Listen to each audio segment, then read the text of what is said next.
I want to start off with your key takeaway, particularly your reaction on Secretary Blinken meeting with Minister Lavrov.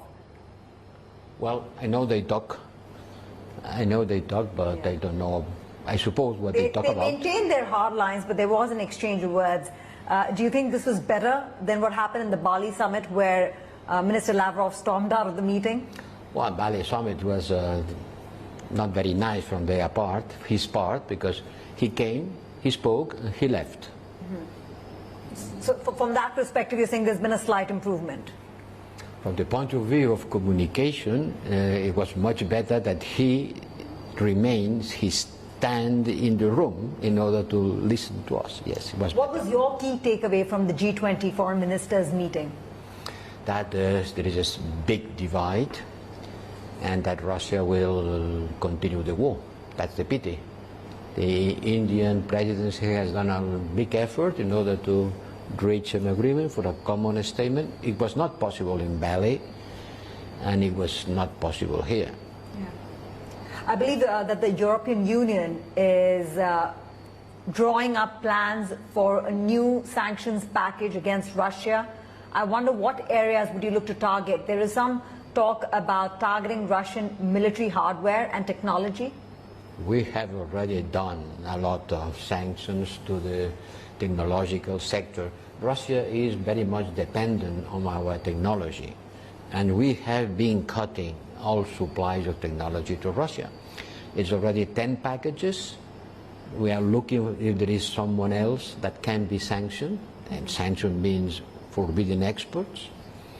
And if we found something, we will also do it. But the Russian economy has already suffered quite a lot from our sanctions. But they're still fighting the war. Certainly. They're still getting the money to fight the war. Much less money. Compare the figures of the money they have been getting this year with last year. Last year was a good year for Russia. The prices of energy were very high, and we were still depending on Russian gas. Today, no more. We don't buy more Russian gas, no oil, no coal, and the prices are going down. What about sanction evasion? What about sanction evasion? How are you going to tackle that problem? Sanction circumvention. What we don't export to Russia, other countries can try to do. But our sanctions are not like the American sanctions. They are not extraterritorial. We don't say to third countries what do they have to do. Our sanctions are related to the activity of our firms. We don't punish an Indian firm from doing something that we don't like to do.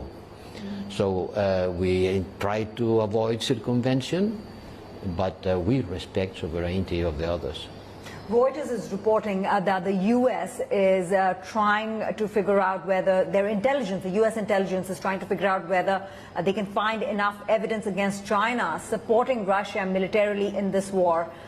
If they come up with more sanctions against China, especially addressing the chips industry, would you follow the U.S.? Look, by the time being, Russia, China has always told us that they are not providing arms to Russia, and they don't plan to do it, very much explicitly.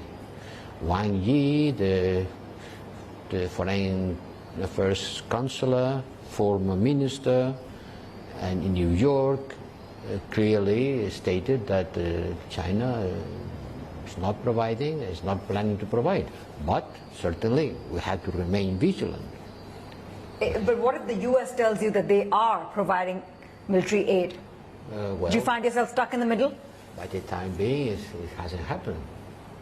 Right. I do also want to talk about the situation with the European economy. Right now, the big issue is what's happening with the Inflation Reduction Act in the U.S.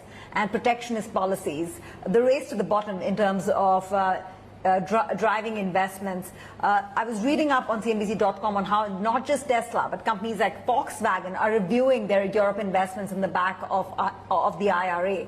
What is your response going to be to that?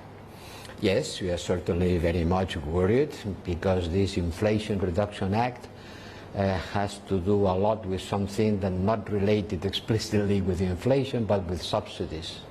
subsidies, and subsidies can produce unfair competition. And we have expressed our concerns to our American friends, and there are negotiations between the European Commission and the US Treasury, but certainly, yes, this Inflation Reduction Act presents problems of, first, against the rules of the World Trade Organization. Right. We consider that this decision of the US... So you've expressed concern, but are you going to take any steps, any concrete steps? It will depend on how the negotiations go. And by when would you decide that? When would you see negotiations end for you to take a call? Okay.